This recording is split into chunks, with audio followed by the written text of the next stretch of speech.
हमारी टीवी में आपका स्वागत है। आपको अपनी अक्ल दाढ़ आने का वो असहनीय दर्द याद है जब कोई पेन किलर भी काम नहीं आती है? तो सोचिए, जब शिशु के दांत निकलते होंगे तो उन्हें कितनी पीड़ा होती होगी।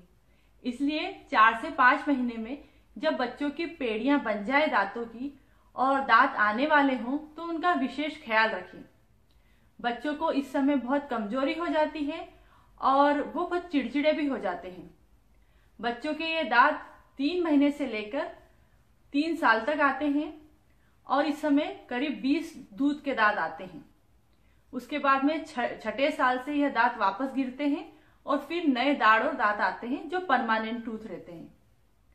इस समय हमें बच्चों का बहुत ध्यान रखना चाहिए, क्योंकि कुछ बच्चों को जो दांत आते हैं तो वह लूज मोशन से आते हैं, कुछ को वोमिट होता है इस समय और कुछ को फीवर भी आता है। और ऐसे में बाजार की कोई दवा भी उपयोग में नहीं आती है, कोई काम नहीं आती है।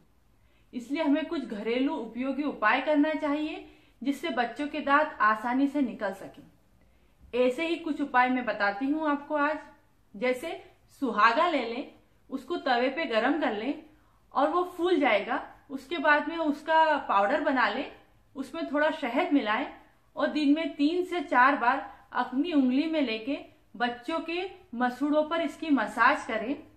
इससे बच्चों को कम तकलीफ होती है और आसानी से उनके दांत निकल जाते हैं। अगर आपके पास सुहागा नहीं है तो सिर्फ शहद ही ले लें और उससे बच्चों के मसूड़ों पर अच्छे से मसाज करें दिन में 3 से 4 बार। उससे भी बच्चों के दांत आसानी से निकलते हैं। कुछ लोग तुलसी का रस भी निकालते हैं और उसमें शहद में मिलाते हैं कुछ बूंदे और फिर उसकी मसाज करते हैं मसूड़ों पर। उससे भी कहते हैं कि दांत आसानी से निकल जाते हैं। होम्योपैथिक की दवा आती है 21 नंबर कैल्किरा फास। इसे हमें बच्चों को दांत निकलते समय जरूर देना चाहिए। यह दिन में 2 गोली सुबह शाम दे सकते हैं हम।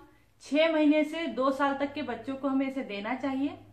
इससे जो दांत निकलते समय बच्चों में कैल्शियम की कमी होती है वह भी पूरी होती है और बच्चों के दांत आसानी से निकल जाते हैं। बाजार में तिलस्मी मोती नाम से भी एक मोती आता है। वह बहुत सेफ है, कोई टोना टोटका नहीं है। मैंने भी अपने बच्चों को पहनाया है। यह बच्चों के गले में हमेशा टच रहता है बच्चे की बॉडी से। इससे बच्चों को बहुत आराम होता है और उनके दांत और दाढ़ बहुत आराम से निकल जाते हैं। पर यह हमेशा बच्चे के एक दांत आने के बाद हमें पहनाना चाहिए। अगर आप इसे पहनाएंगे तो उसके बाद में आपको पता भी नहीं चलेगा कि कब बच्चे के दाढ़ और दांत आ गए। इस समय बच्चों को बहुत खुजाल भी मचती है अपने मसूड़ों में, तो इसलिए हमें टीथर यूज करना चाहिए और टीथर को थोड़ी देर फ्रीज में रख के जब वो थोड़ा सा ठंडा हो जाए तो बच्चों को दे। उससे बच्चों को काफी आराम मिलता है।